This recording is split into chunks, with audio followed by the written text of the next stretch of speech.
A paz do Senhor, meus irmãos. Aqui quem fala é a professora Gisele Souza, professora da classe Israel, e hoje estaremos lecionando, aprendendo sobre a lição de número 10, 8 de setembro de 2024, Dia Nacional de Missões. E o título da nossa lição é O Plano de Livramento e o Papel de Esther. Nosso texto áureo se encontra em Isaías, capítulo 64, versículo 4. Porque desde a antiguidade não se ouviu, nem com os ouvidos se percebeu, nem com os olhos se viu um Deus além de ti que trabalhe para aquele que nele espera. A nossa leitura em classe, tá? Nossa leitura bíblica em classe se encontra no capítulo 4 de Esther, capítulo 4, versículo 5 ao 17, e também no capítulo 5, que vai do primeiro versículo ao 3, o versículo 7 e o versículo 8. Vamos ler junto? Então, Esther chamou a Rataque, um dos eunucos do rei, que este tinha posto na presença dela, e deu-lhe mandado para Mardoqueu, para saber que era aquilo e para quê. E saindo Rataque a Mardoqueu, à praça da cidade, que estava diante da porta do rei. Mardoqueu lhe fez saber tudo quanto lhe tinha sucedido, como também a oferta de prata de que Amã dissera que daria para os tesouros do rei pelos judeus, para os lançar a perder. Também lhe deu a cópia da lei escrita, que se publicara em Suzã, para os destruir, para mostrar a Esther e lhe fazer saber, e para lhe ordenar que fosse ter com o rei, e lhe pedisse e suplicasse a sua presença pelo seu povo. Veio, pois, Rataque e fez saber a Esther as palavras de Mardoqueu. Então disse Esther a Rataque e mandou-lhe dizer a Mardoqueu: todos os servos do rei e o povo das províncias do rei bem sabe que para todo homem ou mulher que entrar ao rei no pátio interior, sem ser chamado, não há senão uma sentença, a de morte, salvo se o rei estender para ele o cetro de ouro, para que viva. E eu, nestes 30 dias, não sou chamada para entrar ao rei. E fizeram saber a Mardoqueu as palavras de Esther. Então disse Mardoqueu que tornasse a dizer a Esther: não imagines em teu ânimo que escaparás na casa do rei, mais do que todos os outros judeus, porque se de todo te calares neste tempo, socorro e livramento de outra parte virá para os judeus. Mas tu e a casa de teu pai perecereis. A quem sabe se para tal tempo como este chegaste a este reino. Então disse Esther que tornassem a dizer a Mardoqueu: vai e ajunta todos os judeus que se acharam em Suzã, e jejuai por mim, e não comais nem bebais por 3 dias, nem de dia, nem de noite, e eu e minhas moças também assim jejuaremos. E assim irei ter com o rei, ainda que não é segundo a lei, e perecendo, pereço. Então Mardoqueu foi e fez conforme tudo que Esther lhe ordenou. Capítulo 5. Sucedeu, pois, que ao terceiro dia, Esther se vestiu de suas vestes reais e se pôs no pátio interior da casa do rei, defronte ao aposento do rei. E o rei estava assentado sobre o seu trono real, na casa real, defronte da porta do aposento. E sucedeu que, vendo o rei e a rainha Esther, que estava no pátio, ela alcançou graça aos seus olhos. E o rei apontou para Esther com o cetro de ouro que tinha na sua mão. E Esther chegou e tocou a ponta do cetro. Então o rei lhe disse: quem é o que tens, rainha Esther? Ou qual a sua petição? Até metade do reino se te dará.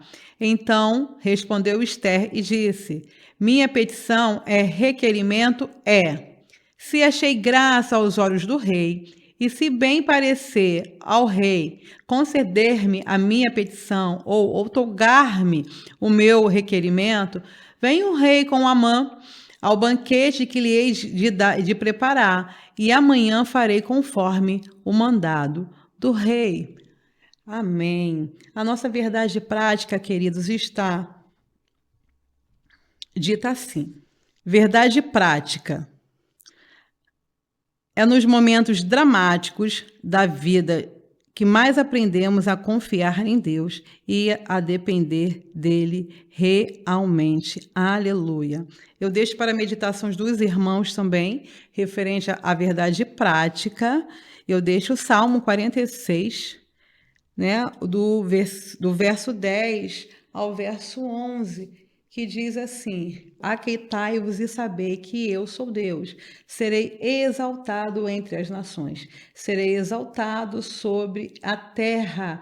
O Senhor dos exércitos está conosco, o Deus de Jacó é o nosso refúgio. Glória a Deus. Bom é saber que nós, nos momentos de dificuldade, nas situações que os crentes passam, que a igreja passa, você tem um Deus que pode contar com ele, que a gente sabe que é um referencial de segurança, um referencial de seguro, tá?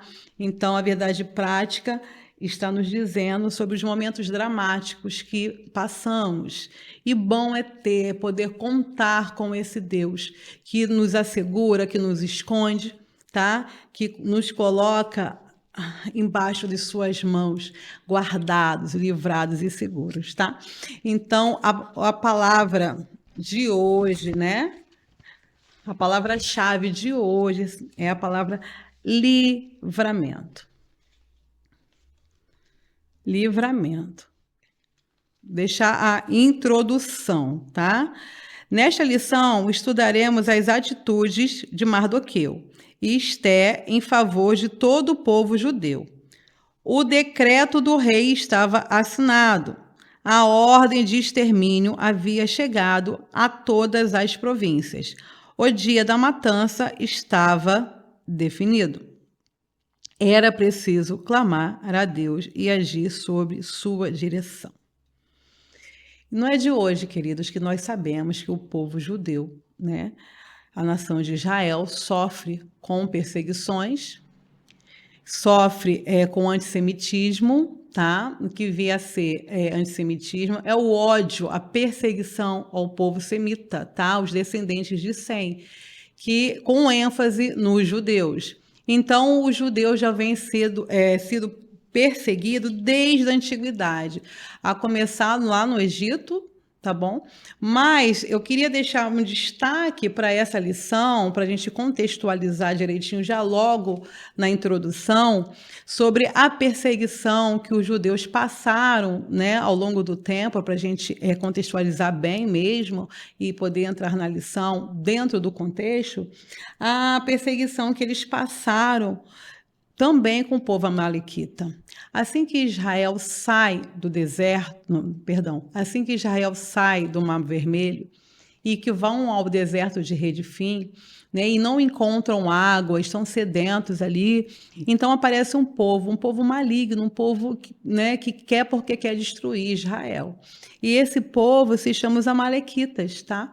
Os amalequitas, eles começam a perseguir Israel de uma tal forma que ele quer exterminar Israel por causa da sua fé ali, né? Um povo que se levantou com a sua fé diferente, a fé em um único Deus, um povo separado dos outros povos. Então, Israel sofreu muito com isso, e isso tem sofrido, tá? E os amalequitas é esse povo em destaque. Você pode estar encontrando essa referência em Deuteronômio, tá? 25, vou deixar aqui para contextualizar para vocês, que Deus vai dar uma ordem para Moisés depois, tá? Sobre eles, os amalequitas. E diz assim, capítulo 25, versículo 17. Lembra-te do que te fez Amaleque no caminho quando saís do Egito.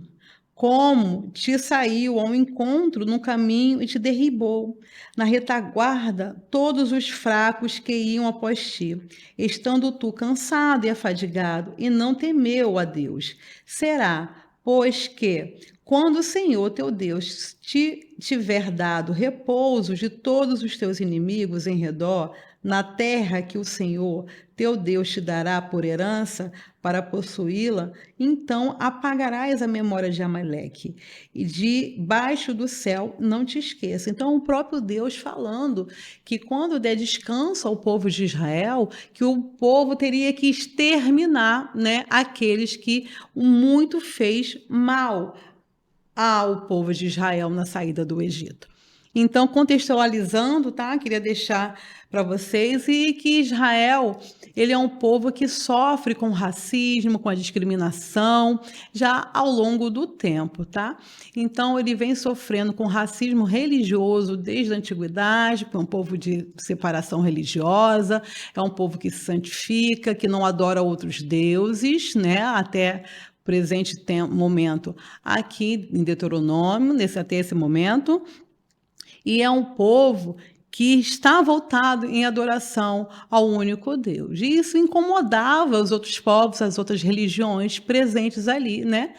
Naquele contexto, tá? E durante a Idade Média, Israel vem também sofrendo, né, com o racismo e a discriminação étnica dos pré-reformadores. Então, Israel, na sua longa história, está acostumado, digamos assim, né, irmãos, a ter inimigos, tá? E o que muito nos alegra é que em todo o tempo Deus tem guardado o seu povo. Então, na era dos pré-reformadores, pós-reformadores, na era de Darwin, e com as teorias de Darwin, e também chegando até Hitler, tá? Que tinha um grande embasamento, fundamento nas teorias darwinistas e também dos reformadores contra o povo judeu. Avançando após guerra, né? Hoje nós enfrentamos e vemos aí nos noticiários também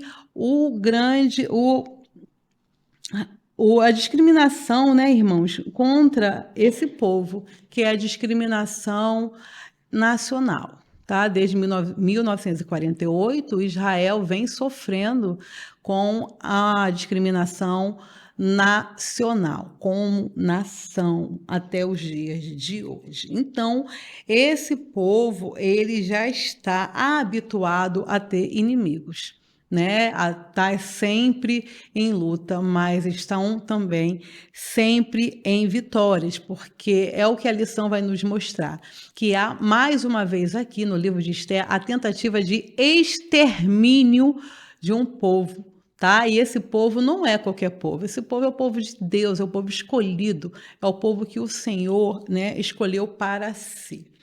Vamos lá.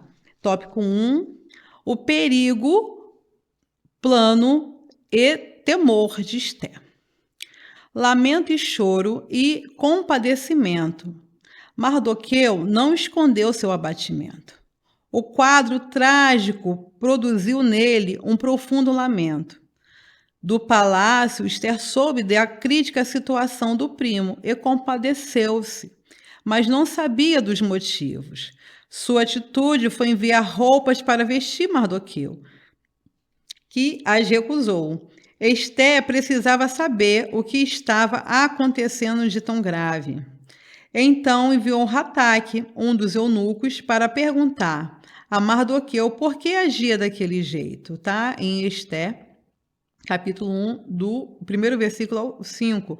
Mardoqueu não estava apenas querendo chamar a atenção de Esther. Seus sentimentos eram sinceros, assim como todos os judeus das províncias, diante da ordem de matança emitida pelo rei. Então, há uma ordem de extermínio. Tá? O livro de Esther, ele não fala, ele não está entre linhas, né? a palavra Deus, mas é um livro que Deus está agindo o tempo todo, em todos os momentos, tá? Então, ele não vem escrito a palavra, né? Não vem escrito o nome de Deus, mas é um livro que está totalmente, né, sendo implicitamente falando do livramento, falando das ações, da atividade de Deus. Então, Esté e Cântico dos Cânticos são livros que não levam o nome de Deus, porém, né, Deus está atuando o tempo todo. E esse é o cenário que está passando na Pérsia, né?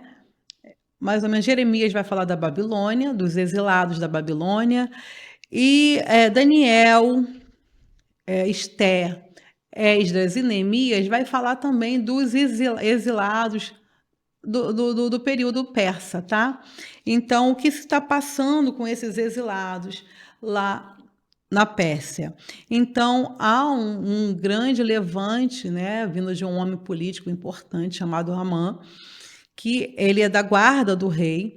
Então, por Mardoqueu não se prostrar, né? Aí você já vê olhando aí que já é uma intolerância, né? Não com essa conjectura de hoje, mas já é uma discriminação religiosa no caso, porque quando ele passa e quer ser ovacionado, né? Quer que as pessoas se prostem quando Amã passar, porque ele é uma autoridade política e o judeu ele não se prostra aos homens, somente a Deus. Então há um conflito religioso, há uma perseguição religiosa nesse exato momento, tá? Contra Amã e contra o seu povo, tá? Eu gostaria de deixar para vocês Esté capítulo 3, para que a gente possa estar entendendo e sabendo o porquê desse ódio de Amã, tá? Como eu falei, que era o ódio mesmo, né, religioso, o conflito religioso que já havia na antiguidade. Porém, Amã não é qualquer pessoa. Amã é um dos descendentes, né, lá atrás dos amalequitas, de quando Deus mandou exterminar aquele povo. E Saul poupou ali Agag, poupou o rei dos amalequitas, trazendo sérios problemas para dentro da tribo de Israel. E Samuel é que consegue, né, matar o Agag e livrar Israel desse problema. Porém, desse livramento que Saul permitiu que Agag tivesse, né, trouxe sérios problemas, porque era a ordem de Deus. Então, Saul desobedeceu a Deus. Porém, essas nações vizinhas, né, deixam ali alguns descendentes. Então, Agag teve descendentes espalhados. E no capítulo 3 de Esté, no versículo 10, diz assim: Então tirou o rei o anel de sua mão e o deu a Amã, filho de Amedata, Agagita, adversário dos judeus. Então, os agagitas, que eram os descendentes de Agag, já eram desde a passagem, né, desde a abertura, após a abertura do Mar Vermelho, já eram inimigos já de Israel.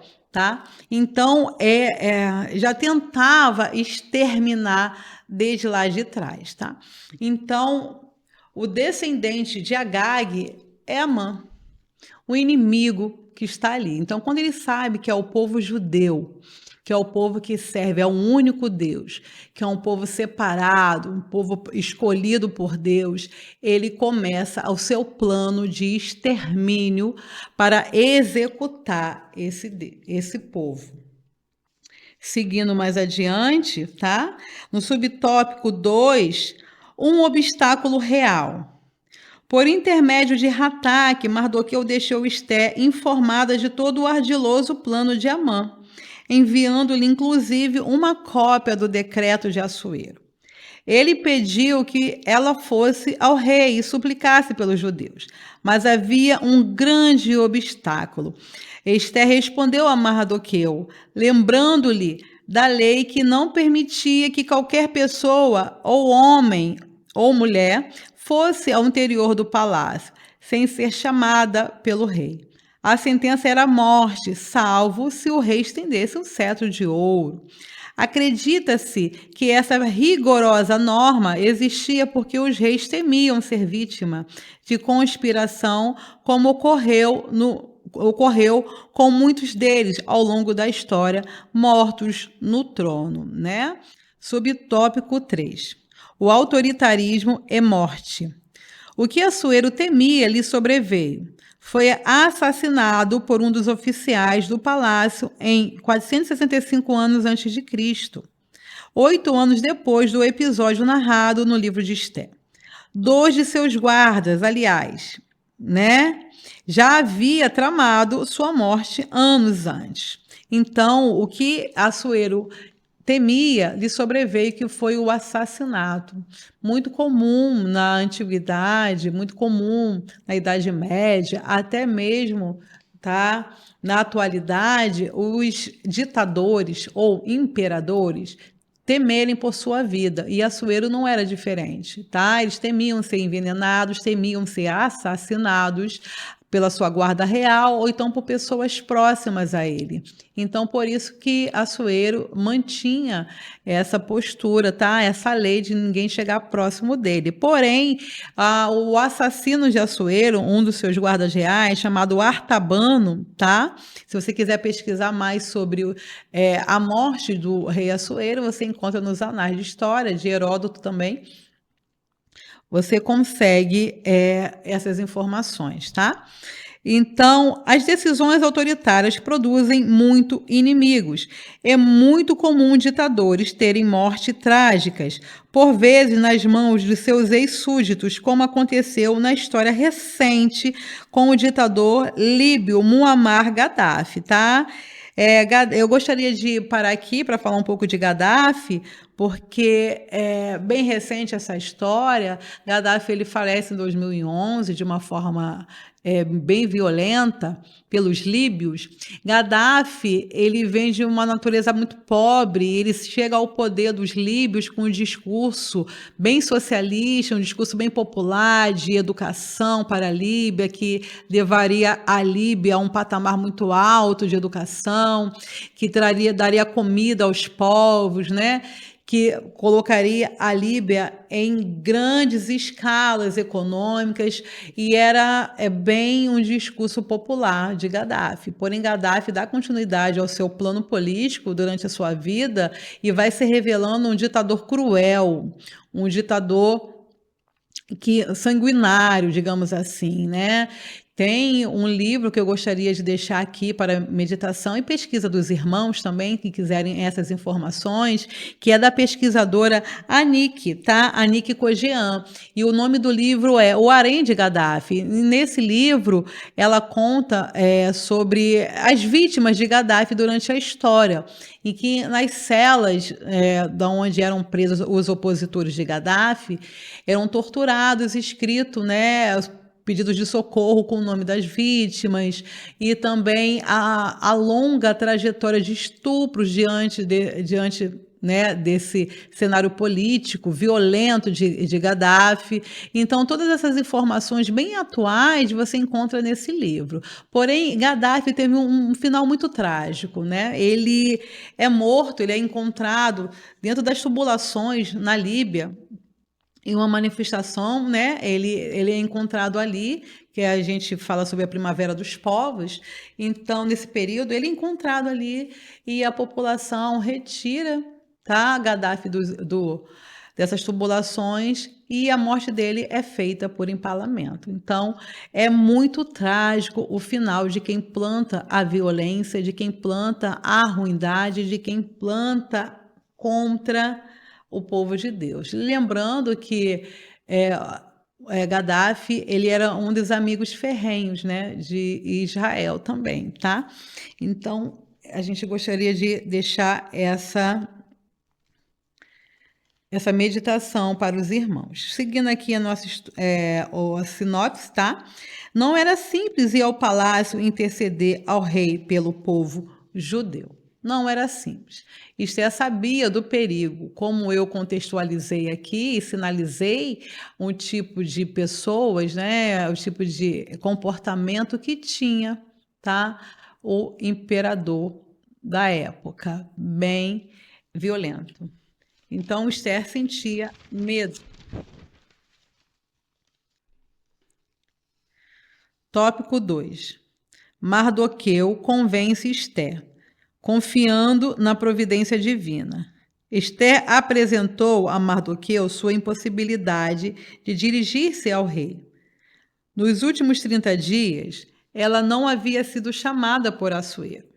Mardoqueu não se contentou com a resposta de Esther.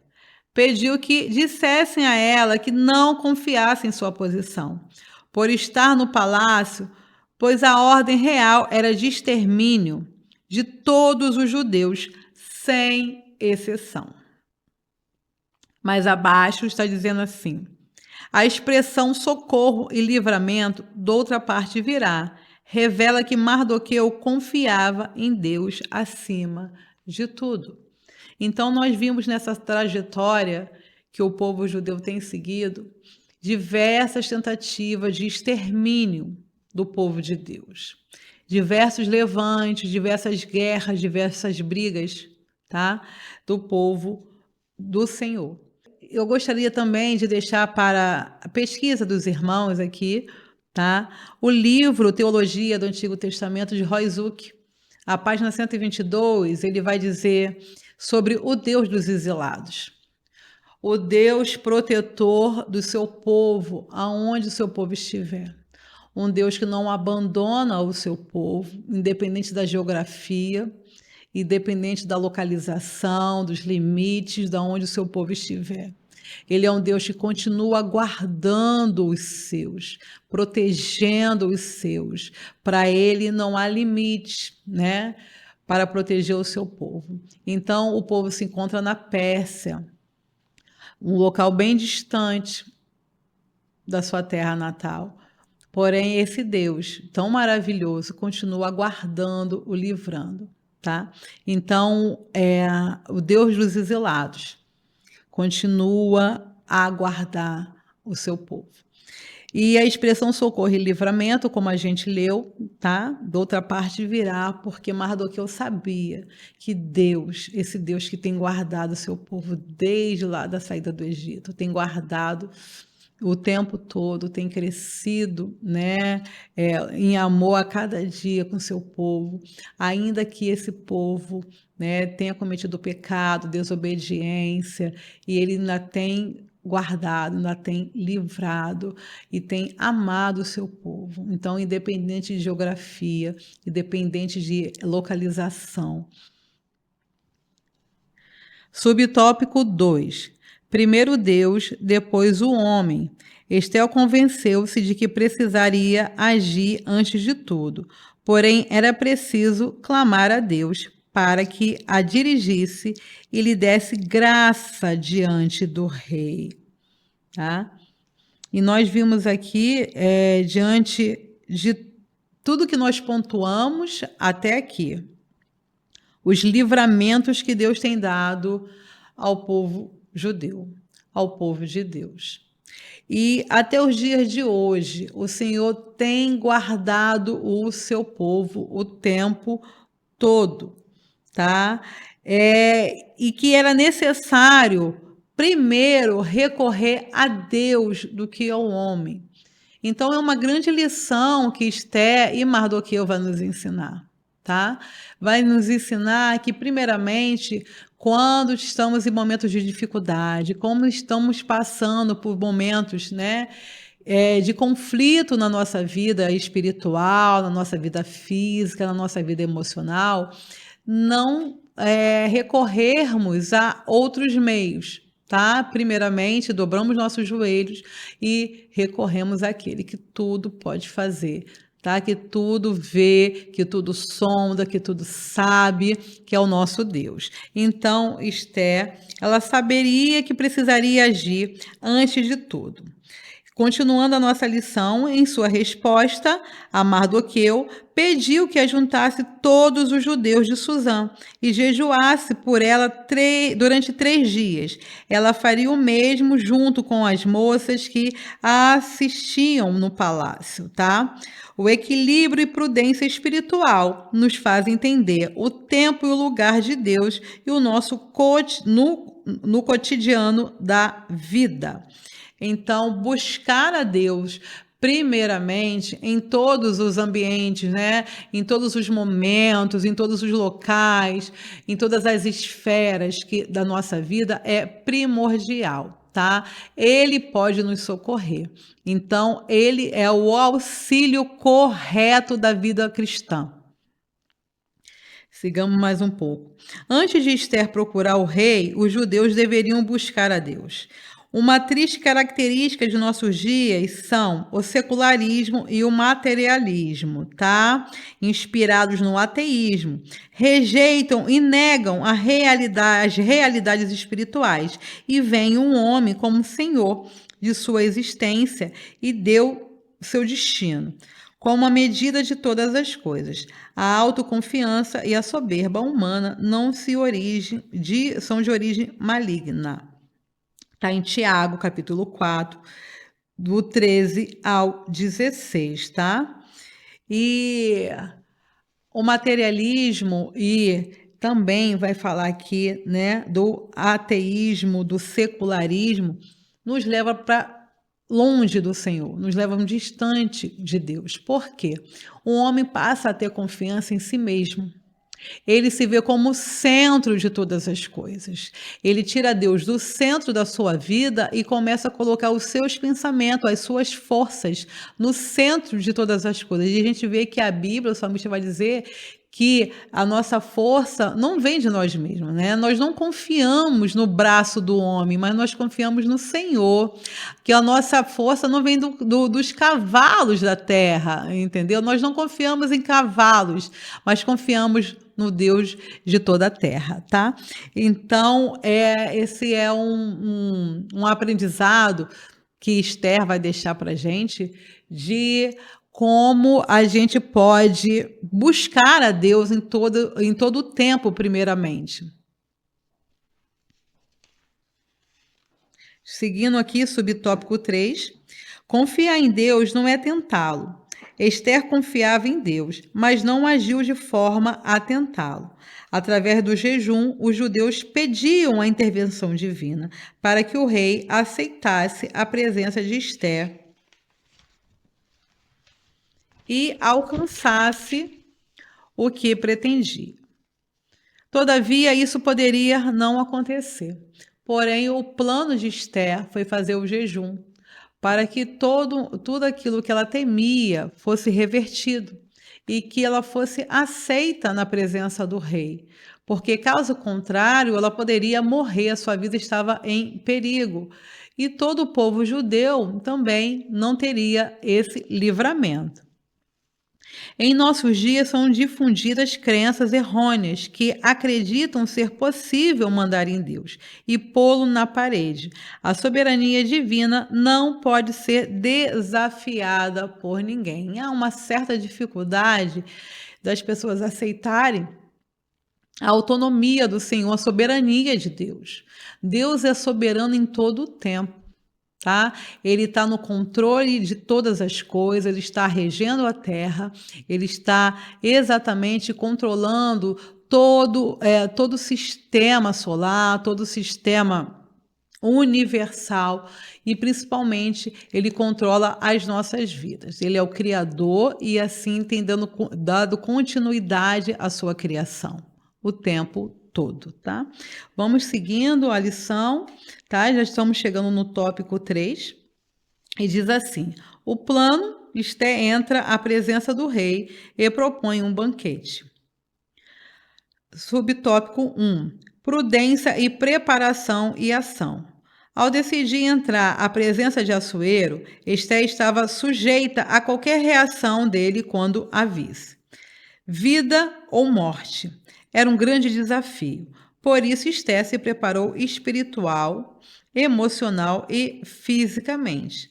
depois de 3 dias de jejum, por suas vestes real, e foi ao pátio do interior da casa do rei. Então, Esté se preparou espiritualmente, tá? Fazendo o jejum, ela e suas moças, e também todo o povo, para que ela fosse atendida. Uma sábia decisão de Esté, tá? Que deixa um grande ensinamento à igreja do Senhor também, que precisa estar aprendendo sempre com o jejum e com a oração, sempre se fortalecendo espiritualmente, tá? O jejum e a oração nos fortalece também e faz o crente ter grandes respostas vinda do Senhor, tá? Então, é um grande ensinamento. Seguindo, mulheres sábias como Esté e Abigail conseguem resolver grandes problemas e evitar muitas estratégias. E eu destaquei essa frase, eu destaquei essa parte das mulheres sábias, porque a Bíblia, durante todo o tempo, todas as páginas da Bíblia, a gente não vê nenhum desprezo à mulher, muito pelo contrário, sempre tem a mulher envolvida em toda parte da Bíblia. Então, nós vemos aqui que há 2 livros com o nome de mulheres, Esté, né? E também Ruth, no Antigo Testamento. Você olha para Gênesis, a gente vê nomes em destaque, como Eva, como Sara. Você olha para Êxodo, há destaque também a Joquebede, a Miriam, e a seguindo por todo o Antigo Testamento, grandes mulheres em destaque, tá? Então, a Bíblia, ela põe a mulher também em destaque. Ela não menospreza por nenhum momento a figura da mulher. Tá? Nós temos em Juízes, tá? A juíza Débora em destaque também, e assim por todo o Antigo Testamento e Novo Testamento, a mulher está sempre atuante, tá? Pelas páginas da Bíblia. Então, essas mulheres sábias, elas conseguiram resolver problemas difíceis, e a gente destacou aqui a Abigail, tá?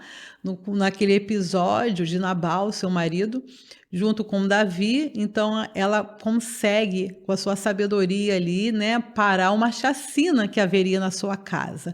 Então, que esse grande exemplo de Abigail possa nos ajudar nos dias de hoje, possa nos fazer entender que a mulher sábia, né, ela não só edifica a sua casa, ela pode edificar muito mais coisas, uma cidade inteira, né? E dá esse exemplo de Abigail, esse grande exemplo de Abigail, de evitar grandes massacres, tá?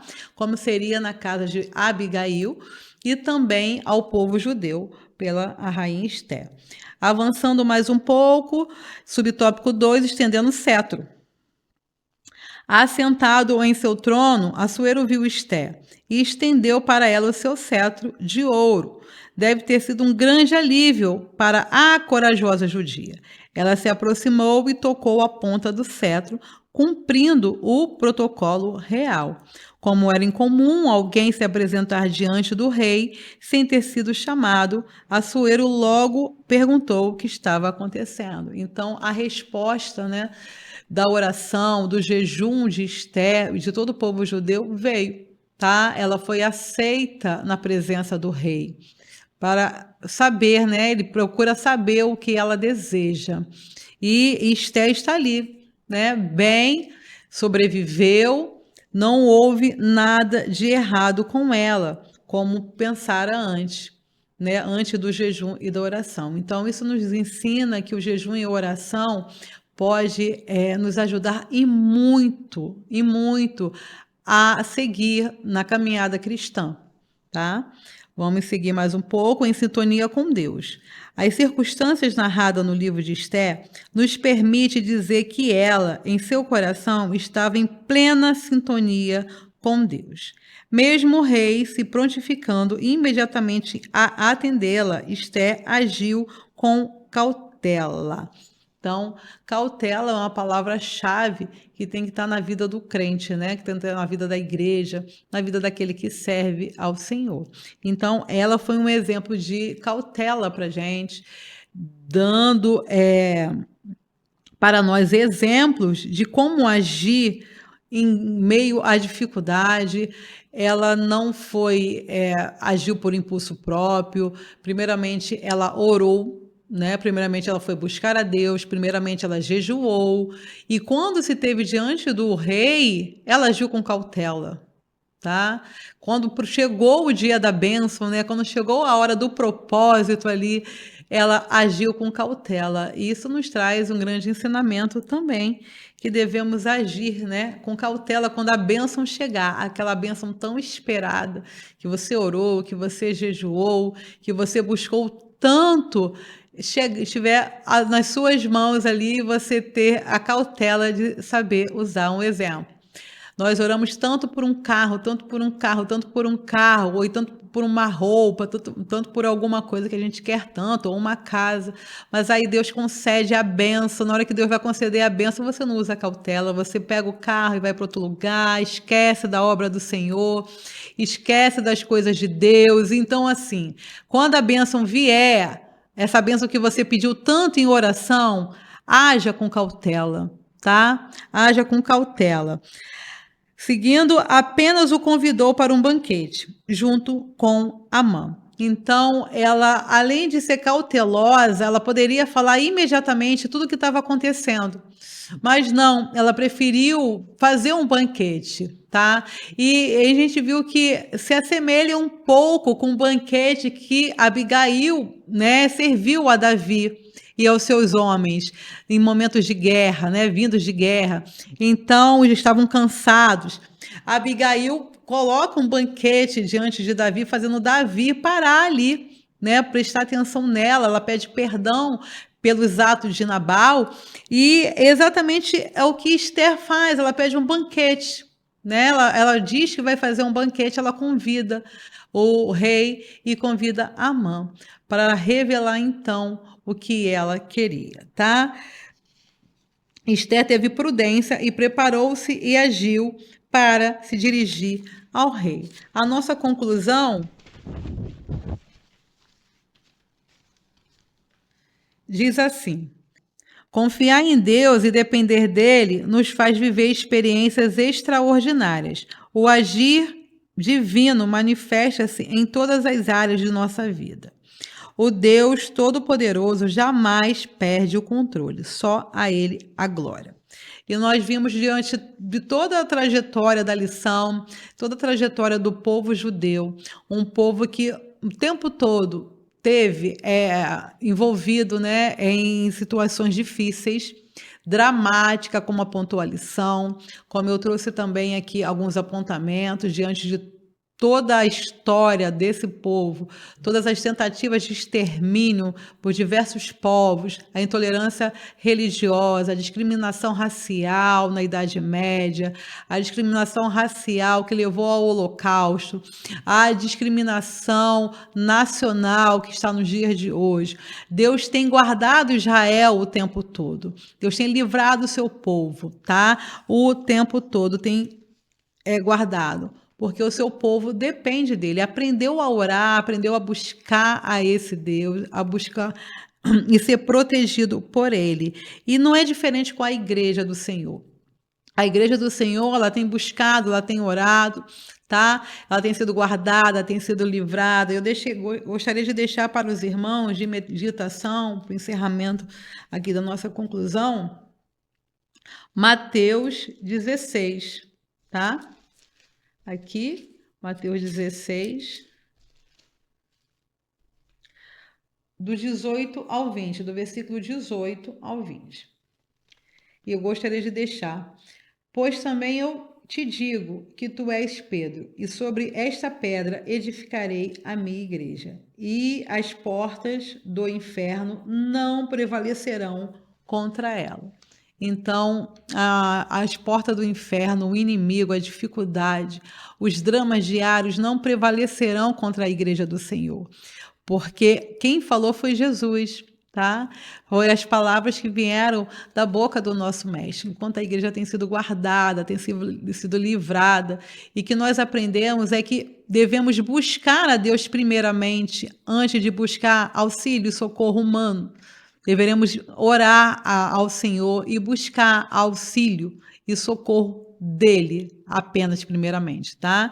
E é o que eu gostaria de deixar para os irmãos e agradecer a oportunidade daqueles que ficaram conosco até aqui, né, aprendendo mais um pouco da palavra de Deus. Que Deus possa abençoar cada um de vocês.